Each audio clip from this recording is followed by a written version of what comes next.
मुंबईमधल्या वडापाव विक्रेत्यांना एफडी आयुक्त तुकाराम मुंडेंची धास्ती आहे। कारवाईच्या भीतीने वडापावच्या दुकानामध्ये वृत्तपत्रांचा वापरच बंद झालाय। वडापाव विक्रीसाठी नवीन नियम लागू झाले। वडापाव बांधण्यासाठी बटर पेपरचा वापर केला जातो। विक्रेत्यांकडून डोक्यावरती सेफ्टी कॅपही वापरण्यास सुरुवात झालेली आहे। एफडी आयुक्त तुकाराम मुंडे यांनी मुंबईतील सर्व वडापाव विक्रेत्यांसाठी सुद्धा नियमावली काढलेली आणि त्यानंतर आपण पाहतोय की आता वडापाव विक्रेत्यांनी सुद्धा तुकाराम मुंडे यांच्या आदेशाची धास्ती घेतल्याचं चित्र सध्या मुंबईत पाहायला मिळते। मी सध्या दादरच्या श्री स्वामी समर्थ वडापाव स्टॉलवर अत्यंत प्रख्यात असं हे वडापाव स्टॉल आहे आणि अतिशय जुनं सुद्धा आहे।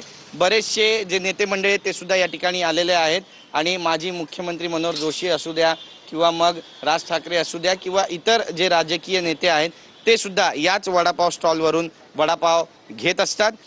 दुकानदार आहेत, वडापाव विक्रेते, आपण त्यांच्याशी बातचीत करणार आहोत। तुकाराम मुंडेंनी जे आदेश दिले त्यानंतर काय काळजी घेतली तुम्ही? आम्ही पहिला पेपर जो वापरत होतो आता नाही वापरत। आता आम्ही व्हाईट पेपर वापरायला सुरू केलं। पेपर दाखवा। हा बघा, हा चांगले पेपर, एकदम मस्त, एकदम क्वालिटी पण चांगले आहे। ते पेपर आपण यूज करतो आता। ओके। आणि काय बदल केले? आपण कॅप वगैरे लावायला लागलात आणि गिराक साफ स्वच्छ ठेवतो आपण।